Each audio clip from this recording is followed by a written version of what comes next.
নতুন নতুন বিয়ে করা বউকে নিয়ে বাড়ির দিকে হেঁটে যাচ্ছে রাশেদ।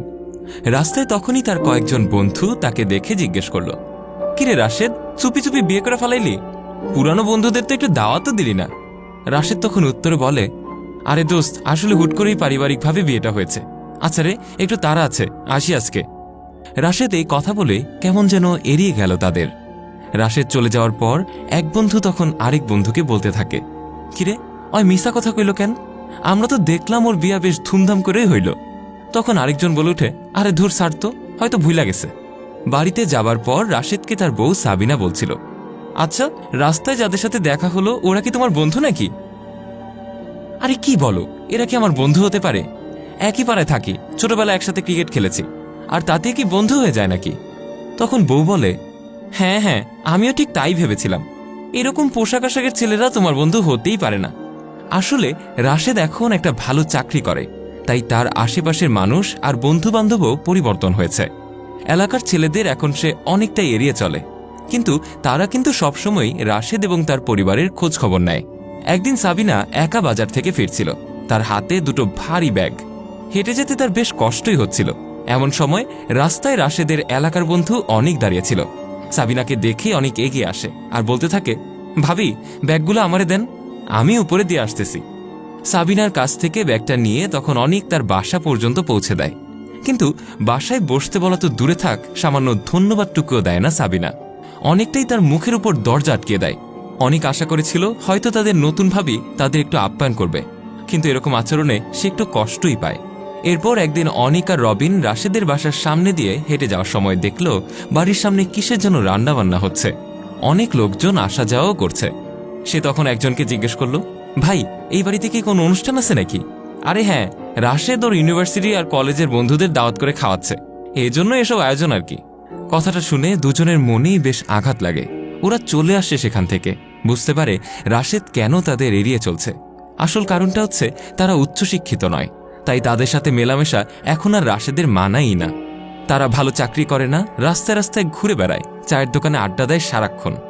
অনিক আর রবিন নিজেরাই সবকিছু বুঝে যায়। তারা আর রাসেলের পরিবারের সাথে সম্পর্ক রাখতেও চায় না। তারা বুঝে যায় রাসেলের পরিবারের সাথে সম্পর্ক রাখা তাদের পক্ষে আর উচিত না।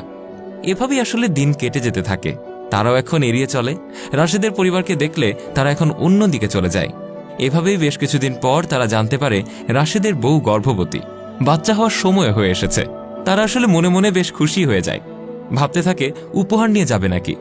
কিন্তু গেলে যে তাদের অপমানিত হতে হবে এটা তারা ভালো করেই জানে, তাই রাশেদের বাড়ি যাওয়ার চিন্তা একেবারেই মন থেকে ঝেড়ে ফেলেছে। এরকমই একদিন দুপুরবেলা আড্ডা দিচ্ছিল অনিক আর রবিন। তখনই রাশেদের বাসার কাজের মেয়েটা তাদের সামনে চলে আসে। এসে সে খুব হাঁপাতে থাকে। তারা জিজ্ঞেস করে, আরে কি হলো, এরকম হাঁপাচ্ছিস কেন তুই? ভাইজান, আপনারা তাড়াতাড়ি একটু বাসায় চলেন, ভাবির খুব বিপদ।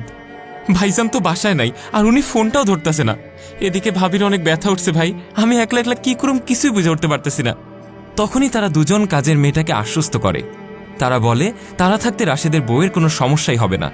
এরই মধ্যে একজন রাশেদের বাড়ির দিকে ছুটে যায়, আরেকজন যায় একটা গাড়ির খোঁজ করতে। কিছু সময়ের মধ্যেই তারা একটা গাড়ির ব্যবস্থা করে সাবিনাকে গাড়ি তুলে হাসপাতালে নিয়ে যায়। সাবিনাকে তখনই ভর্তি করে ফেলা হয়। তার অবস্থা আসলে খুব জটিল হয়ে গিয়েছিল। এদিকে রাশেদকে হাসপাতাল থেকে কল দেয় ডাক্তার।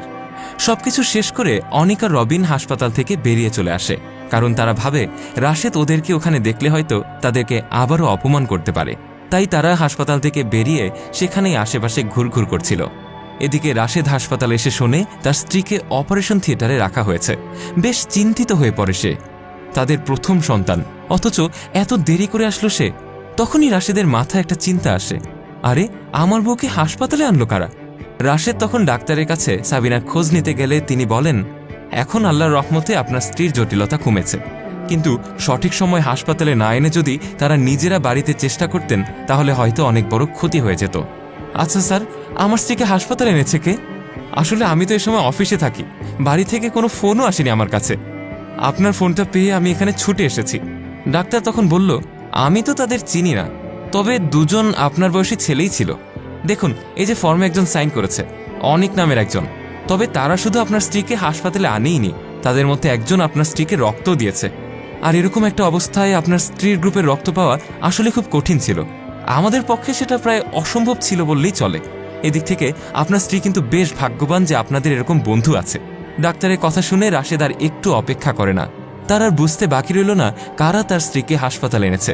এদিকে হাসপাতালের বাইরের একটা দোকানে তার দুই বন্ধু নাস্তা করছিল। সারাদিন না খেয়ে ছোটাছুটি করায় তারা বেশ ক্লান্ত হয়ে পড়েছিল। এদিকে রাশেদ সেখানে আসতেই বসা থেকে দাঁড়িয়ে যায় তারা। রবিন জিজ্ঞেস করে, কিরে রাশেদ, ভাবি ঠিক আছে তো? আর তুই এখানে কেন? তোর তো হাসপাতালে থাকার কথা।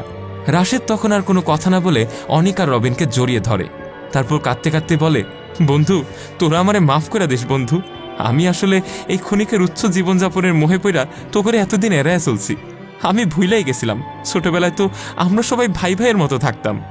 দোস্ত, আমি তোর সাথে অনেক অন্যায় করে ফেলাইছি রে, কিন্তু তোরা তোকে বন্ধুত্বের মান ঠিকই রাখছস। আমারে মাফ করবি না তোরা? আমারে মাফ করে দে দোস্ত। এই কথা শুনেই দুই বন্ধু তখন রাশেদকেও তাদের বুকে জড়িয়ে নেয়। ভিডিওটি ভালো লেগে থাকলে লাইক, কমেন্ট এবং শেয়ার করতে ভুলবেন না। কমেন্ট বক্সে জানান আপনার মূল্যবান মতামত।